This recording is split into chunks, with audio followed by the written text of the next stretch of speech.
Hello friends, आज हम आपके लिए लेकर आए हैं हमारा इतिहास और नागरिक जीवन कक्षा 7 की इस पुस्तक का नागरिक शास्त्र का जो पार्ट है उसका पार्ट 1। तो पार्ट 1 है हमारा संविधान, पार्ट का नाम है। तो इस पार्ट में हम अपने संविधान के बारे में देखेंगे। तो चलिए देखते हैं, स्टार्ट करते हैं। क्या आप बता सकते हैं कि स्वतंत्रता से पूर्व भारत में किसका शासन था? आज़ादी से पूर्व भारत में अंग्रेज़ों का राज था। अंग्रेज ही तय करते थे कि भारत के लोगों के लिए कानून कैसे बनेंगे और कौन उन्हें लागू करेगा। यहाँ का शासन उस तरह चलता था जिस तरह इंग्लैंड की सरकार उसे चलाना चाहती थी। उसी समय से कई भारतीय सोच रहे थे कि यह बात ठीक नहीं है, किसी दूसरे देश के लोग हमारे लिए कानून व नियम कैसे बना सकते हैं। उन्होंने इस बात के लिए स्वतंत्रता संघर्ष शुरू किया कि भारत के लोगों को स्वयं अपना कानून बनाने और अपना शासन चलाने का हक मिल जाए। तो ये जो संघर्ष था, इस पूरे संघर्ष को कक्षा 8 की जो इतिहास की पुस्तक है उसमें जो है विस्तार से बताया गया है, जिसे आप प्ले लिस्ट में जाकर देख सकते हैं। आगे बढ़ते हैं, कैसे बना हमारा संविधान। देखते हैं कैसे बना। इतने बड़े देश के लिए ये सब बातें सोचना कोई आसान काम नहीं था। कोई एक व्यक्ति इस काम को अकेला कर भी नहीं सकता था। भारत के हर प्रांत के पुरुषों एवं महिलाओं ने स्वतंत्रता की लड़ाई लड़ी थी, इसलिए यह भी जरूरी था कि नियम कानून बनाने में हर प्रांत के पुरुषों एवं महिलाओं अर्थात सभी लोगों का हाथ हो। इस काम को करने के लिए सन 1946 में एक संविधान सभा बनाई गई। संविधान सभा का गठन कब हुआ? 1946 में। इसमें 389 लोग थे। कितने लोग थे उस समय? 389 लोग, जो भारत के हर प्रांत से आए थे। कुछ लोग जिनके नाम आपने सुने होंगे वे थे सरोजनी नायडू, विजय लक्ष्मी पंडित, मौलाना अबुल कलाम आज़ाद, जवाहरलाल नेहरू, HB कामत। इस सभा के अध्यक्ष थे डॉक्टर राजेंद्र प्रसाद। देखिए, बहुत इंपॉर्टेंट पॉइंट है, संविधान सभा के अध्यक्ष कौन थे? डॉक्टर राजेंद्र प्रसाद। और इसमें कुल कितने लोग थे उस समय जब गठित हुई? तो ये 389 लोग थे। कब गठित हुई संविधान सभा? 1946 में। ठीक है। संविधान सभा की एक प्रारूप समिति भी बनी जिसमें संविधान लिखने का काम किया। इस समिति के अध्यक्ष थे doctor Bhimrao Ambedkar ji. Important point है, संविधान सभा की प्रारूप समिति के अध्यक्ष कौन थे? डॉक्टर भीमराव अंबेडकर जी, भीमराव रामजी अंबेडकर। ठीक है, इनका पूरा नाम था। तो ये पॉइंट आपको याद करना है, इसमें कई क्वेश्चन हैं। आगे बढ़ते हैं। संविधान सभा ने 26 नवंबर 1949 को स्वतंत्र भारत के संविधान को स्वीकार किया। इस संविधान को 26 जनवरी 1950 को संपूर्ण भारत में लागू किया गया। हम तभी से 26 जनवरी को गणतंत्र दिवस के रूप में मनाते हैं। तो 26 जनवरी को 1950 को लागू हुआ तो हम गणतंत्र दिवस मनाते हैं, और 26 नवंबर 1949 को बनकर तैयार हुआ तो 26 नवंबर को हम संविधान दिवस के रूप में मनाते हैं। ठीक है, ये पॉइंट है। डॉक्टर भीमराव रामजी अंबेडकर ने लंदन में गोलमेज सम्मेलन में भी प्रतिभाग किया था। वे मानते थे कि दलितों के सामाजिक उत्थान के लिए उनकी राजनीतिक भागीदारी आवश्यक है, इसलिए उन्होंने दलितों के लिए अलग से निर्वाचन की मांग की, जिसके फलस्वरूप विधानमंडलों में दलितों के स्थान आरक्षित कर दिए गए। आगे है, आपने शायद कभी किसी को यह कहते सुना होगा कि भारत एक लोकतांत्रिक देश है।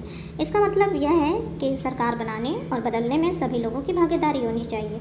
दूसरी बात यह है कि लोकतांत्रिक देश में राष्ट्रपति, प्रधानमंत्री, मुख्यमंत्री, कोई भी व्यक्ति, चाहे वह कितने भी ऊंचे पद पर क्यों ना हो, अपने मन से काम नहीं कर सकता। यहाँ तक कि पूरी सरकार भी अपनी मनमानी नहीं कर सकती। जिस देश में लोकतांत्रिक सरकार होती है वहाँ एक संविधान होता है। संविधान में देश के कामकाज के बारे में बहुत सारी बातें लिखी होती हैं। देश के प्रत्येक नागरिक को संविधान के अनुसार ही काम करना पड़ता है।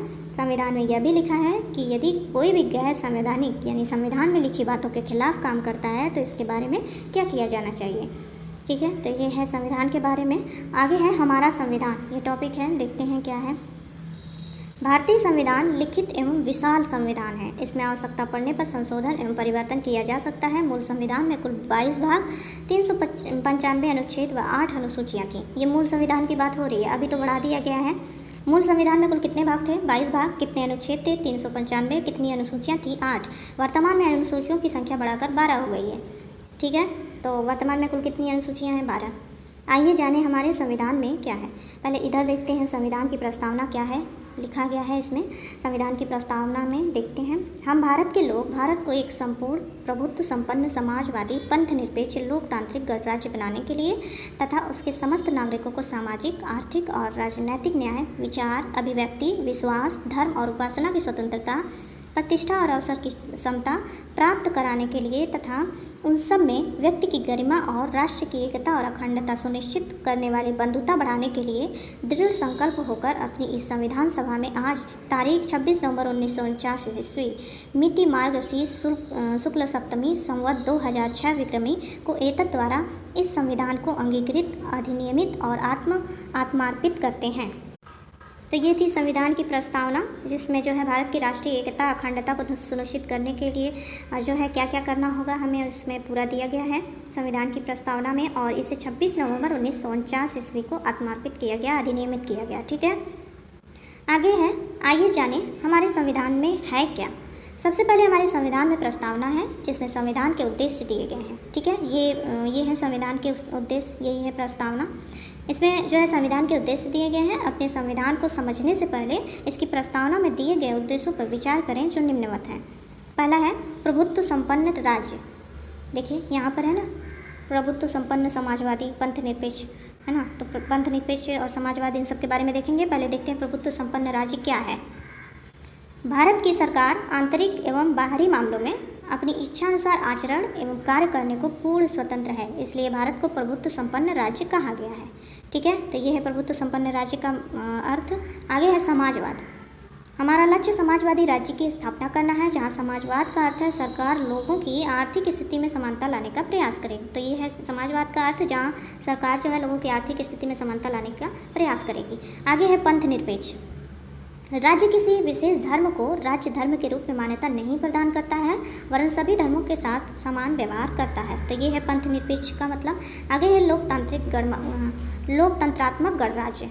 भारत की सरकार जनता के लिए तथा जनता द्वारा चुनी जाती है, इसलिए इसे लोकतंत्रात्मक कहा जाता है। भारत का राष्ट्रपति यानी राष्ट्राध्यक्ष वंशानुगत न होकर निर्वाचित होता है, इसलिए भारत को गणराज्य कहा जाता है। ठीक है, आगे है मानव अधिकार।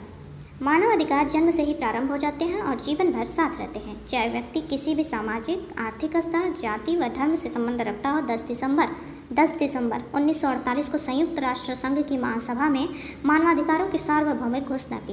पूरा विश्व 10 दिसंबर को मानवाधिकार दिवस के रूप में मनाता है। भारत में मानवाधिकारों की रक्षा के लिए 1993 में राष्ट्रीय मानवाधिकार आयोग का गठन किया गया।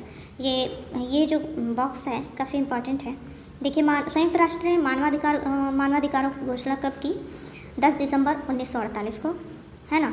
और पूरा विश्व जो है मानवाधिकार दिवस के रूप में कब मनाया जाता है? विश्व मानवाधिकार दिवस कब मनाया जाता है? 10 दिसंबर को। ठीक है, और भारत में मानवाधिकारों की रक्षा के लिए राष्ट्रीय मानवाधिकार आयोग का गठन कब किया गया? 1993 में।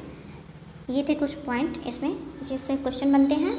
आगे है हमारे मौलिक अधिकार, फंडामेंटल राइट्स क्या हैं देखते हैं। अपने गांव, शहर, टीले, मोहल्ले में हम सभी छोटे बड़ों से अपनी बातें कहते रहते हैं। ऐसे ही हम देश प्रदेश में कहीं भी आते जाते रहते हैं। इन सब के लिए कोई रोका टोकी नहीं होती। सोचिए ऐसा क्यों होता है? क्योंकि सभी मनुष्यों को जन्म से ही कुछ अधिकार प्राप्त होते हैं जिन्हें मानव अधिकार कहते हैं। इनमें से 6 मौलिक अधिकार मौलिक अधिकार के रूप में हमारे संविधान में दिए गए हैं जो निम्नवत हैं। पहला है समानता का अधिकार, राइट ऑफ इक्वालिटी। देखते हैं क्या है समानता का अधिकार और इसके अंतर्गत कौन कौन से पॉइंट आते हैं।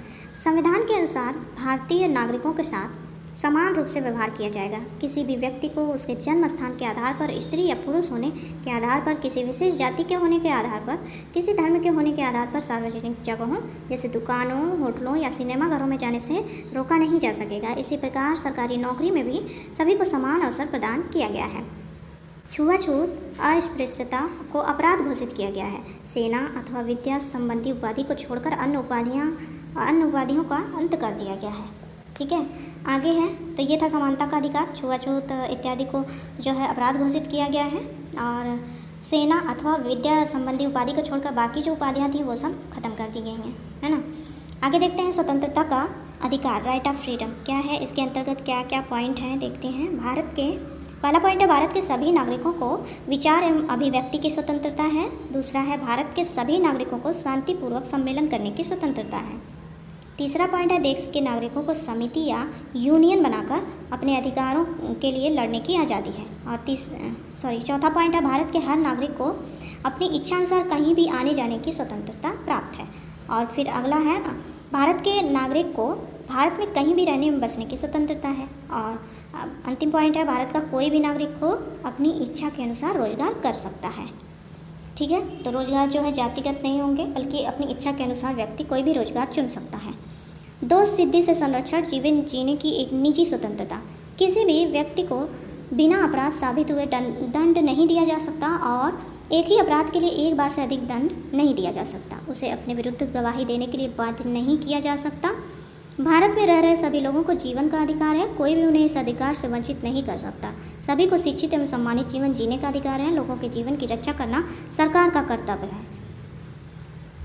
जब कोई व्यक्ति कानून तोड़ता है या अपराध करता है तो उसे पुलिस पकड़ सकती है, पर जब तक जुर्म साबित नहीं हो जाता तब तक उसे जेल की सज़ा नहीं दी जाएगी। गिरफ्तारी के समय अपने जुर्म की जानकारी लेना और गिरफ्तारी के 24 घंटे के अंदर मजिस्ट्रेट के सामने पेश किए जाना भी हमारा एक मौलिक अधिकार है। ठीक है, तो ये है मौलिक अधिकार के अंतर्गत दोष सिद्धि से संरक्षण और जीवन जीने और निजी स्वतंत्रता का अधिकार के अंतर्गत ये आते हैं। आगे है शिक्षा का अधिकार। क्या है देखते हैं। वर्ष 2002 में संविधान के 86वें संशोधन द्वारा अनुच्छेद 21 क में शिक्षा के अधिकार को मौलिक अधिकार में जोड़ दिया गया। कौन से अनुच्छेद में? अनुच्छेद 21 का। ठीक है, और ये कब जोड़ा गया? वर्ष 2002 में किस संशोधन द्वारा? 86वें संशोधन द्वारा, जिसके अनुसार इस जो है संशोधन में इस अनुच्छेद में क्या है देखते हैं 21 क में, जिसके अनुसार 6 से 14 वर्ष की आयु के सभी बच्चों को निःशुल्क एवं अनिवार्य शिक्षा उपलब्ध कराना सरकार का दायित्व है। इस अधिकार को प्रभावी बनाने के लिए संसद द्वारा निःशुल्क और अनिवार्य बाल शिक्षा अधिकार अधिनियम 2009, ठीक है, निःशुल्क और अनिवार्य बाल शिक्षा अधिकार अधिनियम कब बना? 2009। RTE एक्ट 2009 पारित किया गया। राष्ट्रपति के अनुमोदन के साथ ही अब देश के हर एक बच्चे को शिक्षा का मौलिक अधिकार कानूनी रूप से प्राप्त हो गया है। तो ये है शिक्षा का अधिकार। आगे है शोषण के विरुद्ध अधिकार। तीसरा है, अभी हमने देखा समानता का अधिकार, फिर स्वतंत्रता का अधिकार देखा हमने।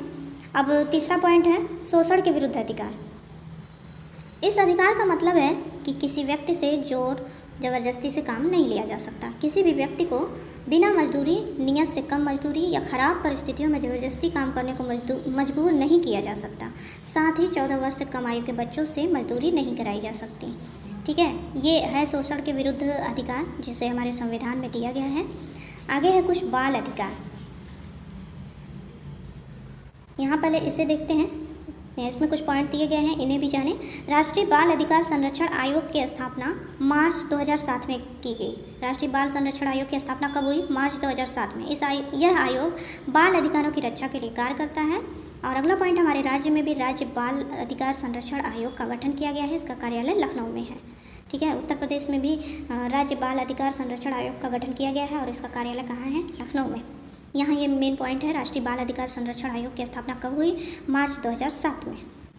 आगे है बाल अधिकार। बाल अधिकार के अंतर्गत कौन कौन से पॉइंट है इसको देखते हैं। जीवन जीने का अधिकार, उचित देखभाल एवं खाने पीने का अधिकार, स्वास्थ्य सुविधाएं पाने का अधिकार, शिक्षा का अधिकार और स्वयं से जुड़े हर मुद्दे पर अपनी बात कहने का अधिकार, आर्थिक एवं शारीरिक शोषण से बचने का अधिकार, युद्ध, बाढ़, सूखा, महामारी, भूकंप जैसी आपदाओं में सबसे पहले राहत पाने का अधिकार। तो ये है कुछ बच्चों के अधिकार, बाल अधिकार जिन्हें जो है संविधान में दिया गया है। आगे है बचपन बचाओ आंदोलन। इसके संस्थापक कैलाश सत्यार्थी हैं। इनके बारे में तो आपने देखा ही होगा। बचपन बचाओ आंदोलन के संस्थापक कौन है? कैलाश सत्यार्थी। इनके द्वारा कालीन, कांच, ईंट भट्टों, खदानों एवं खतरनाक उद्योगों में संलग्न एवं घरेलू बाल मजदूरों को मुक्त कराया गया है, जिसके कारण कैलाश सत्यार्थी को 2014 में शांति का नोबेल पुरस्कार प्रदान किया गया। 2014 में। ठीक है, आगे है नन्हा रामू। क्या है देखते हैं इसके बारे में। राम कुमार के पास छपाई के लिए एक प्रेस था। प्रेस में कागज़ काटने वाली मशीनें भी थीं। उसने प्रेस में एक 13 साल के बच्चे रामू को हेल्पर की नौकरी पर रखा था। एक दिन राम कुमार ने रामू से कहा कि रात में प्रेस बंद होने पर कागज़ काटने वाली मशीन की सफाई कर देना। रामू जब रात में उस मशीन की सफाई कर रहा था तो धार वाली छुरी अचानक गिर पड़ी और रामू की उंगलियां कट गई। रामू के चिल्लाने पर पड़ोसी कारखाने के लोगों ने रामू को अस्पताल पहुंचाया और इलाज कराकर उसकी जान बचाई। वहीं किसी व्यक्ति ने प्रेस के मालिक राम कुमार की शिकायत अपने क्षेत्र के श्रम प्रवर्तन अधिकारी से लेबर इन्फोर्समेंट ऑफिसर से कर दी, जहां उसे बाल मजदूरी प्रतिबंध एवं नियंत्रण अधिनियम 1986 के तहत बाल श्रम करने के अपराध में जेल की सजा हो गई। ठीक है, बाल मजदूरी प्रतिबंध एवं नियंत्रण अधिनियम कब बना? 1986 में। तो इस अधिनियम के तहत जो है उसे सजा होगी। बच्चों से काम कराना जो है बाल श्रम के अंतर्गत आता है, जिसके लिए जो है जेल का प्रावधान है। क्या आप जानते हैं, कुछ पॉइंट दिए गए हैं, देखते हैं। 14 वर्ष से कम आयु के बच्चों से मजदूरी करवाना कानूनन अपराध है। दूसरा पॉइंट है, कानून की मनाही के बावजूद बच्चों से काम करवाने वाले व्यक्ति को 6 महीने से 2 साल तक की कैद हो सकती है। उसे 20,000 से लेकर 50,000 रुपये तक का जुर्माना भी हो सकता है। अगला पॉइंट है, बाल मजदूरी के खिलाफ शिकायत अपने क्षेत्र के थाना, श्रम प्रवर्तन अधिकारी या मजिस्ट्रेट के कोर्ट में भी की जा सकती है। और चौथा पॉइंट है, सरकार द्वारा बच्चों को मुफ्त दोपहर का भोजन, किताबें, बैग और ड्रेस के साथ निःशुल्क शिक्षा एवं छात्रवृत्ति दी जा रही है। अतः हम सबका यह दायित्व है कि हम अपने बच्चों से श्रम न कराकर उन्हें स्कूल भेजें। तो ये हैं कुछ पॉइंट जो बच्चों के बारे में बताए गए हैं कि एक अभिभावक होने के माध्यम से भी आपको जानकारी होनी चाहिए। आगे देखते हैं, धर्म की स्वतंत्रता का अधिकार। तो इसके अंतर्गत क्या क्या आता है देखते हैं। चौथा पॉइंट है ये, अभी हमने पीछे जो है शोषण के विरुद्ध अधिकार देखा, अब है चौथा पॉइंट, धर्म की स्वतंत्रता का अधिकार। भारत में सभी को अपने धर्म का पालन करने की स्वतंत्रता है। किसी को भी व्यक्तिगत रूप से अपने रीति रिवाजों का पालन करने से नहीं रोका जा सकता। सभी को अपने धार्मिक कार्यक्रमों का आयोजन करने की स्वतंत्रता है। आपने देखा होगा कि हम सभी होली, दीपावली, ईद, क्रिसमस, लोहड़ी जैसे त्योहारों को कितने आनंद के साथ मनाते हैं। तो ये है धर्म की स्वतंत्रता। पाँचवां है, संस्कृति एवं शिक्षा का अधिकार। मूल अधिकार में ये 5वें नंबर पर है। भारत के प्रत्येक नागरिक को अपनी भाषा, लिपि और संस्कृति को सुरक्षित रखने का अधिकार है। जिस धर्म या समाज के लोग कम संख्या में हैं, उन्हें भी कुछ विशेष अधिकार प्राप्त हैं। उन्हें अपने समाज के शैक्षिक संस्थाएं खोलने का और अपनी भाषा और संस्कृति को आगे बढ़ाने का अधिकार है।